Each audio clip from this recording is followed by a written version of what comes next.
the Uber self-driving vehicle that struck and killed a pedestrian 2 months ago in Tempe, Arizona.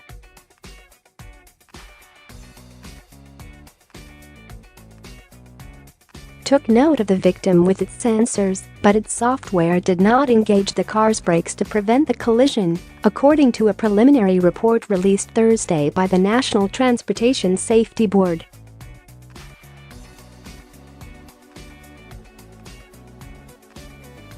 Investigators with the federal agency determined that the car's detection systems, including radar and laser instruments, observed a woman walking her bicycle across the road roughly 6 seconds before impact, likely enough time, in other words, for a vehicle driving 43 miles per hour to brake and avoid fatally injuring the woman.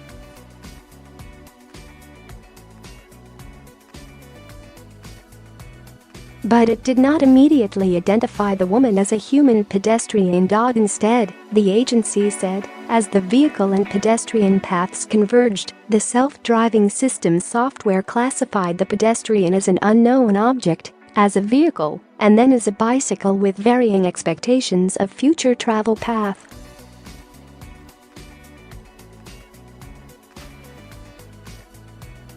It was not until 1.3 seconds before impact that the car's self-driving system determined that an emergency braking maneuver was needed to mitigate a collision, NTSB explained.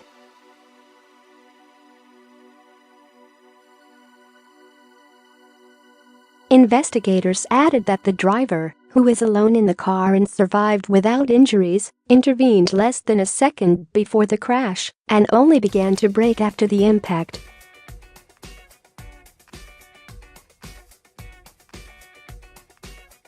As to why the software did not engage the brakes on its own, NTSB noted that this passive approach is actually an intentional part of the design.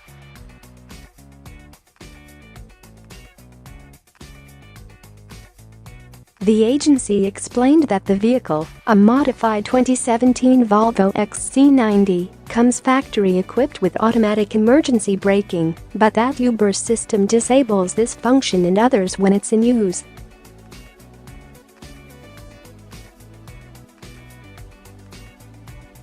According to Uber, the agency said, emergency braking maneuvers are not enabled while the vehicle is under computer control to reduce the potential for erratic vehicle behavior.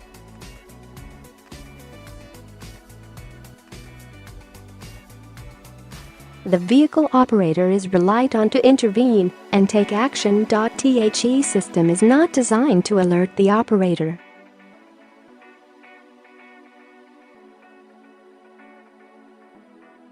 The agency noted that all aspects of the self-driving system were operating normally at the time of the crash and that there were no faults or diagnostic messages.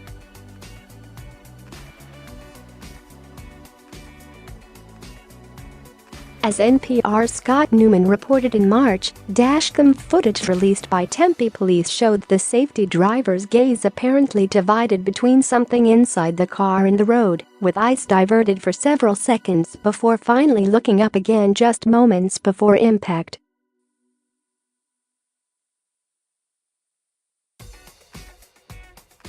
In a post-crash interview with NTSB investigators, the vehicle operator stated that she had been monitoring the self-driving system interface, the report said.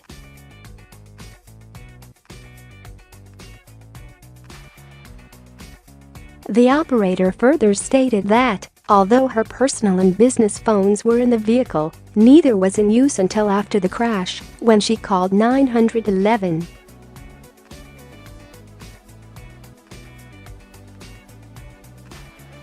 The pedestrian, for her part, had been dressed in dark clothing and crossing the road in a section not directly illuminated by streetlights, hundreds of feet from the nearest crosswalk, according to investigators.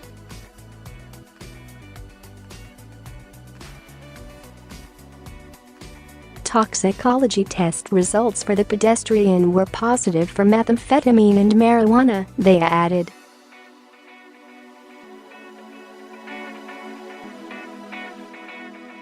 NTSB asserted several times that its probe remains ongoing and that the preliminary report did not set out to find probable cause for the fatal collision.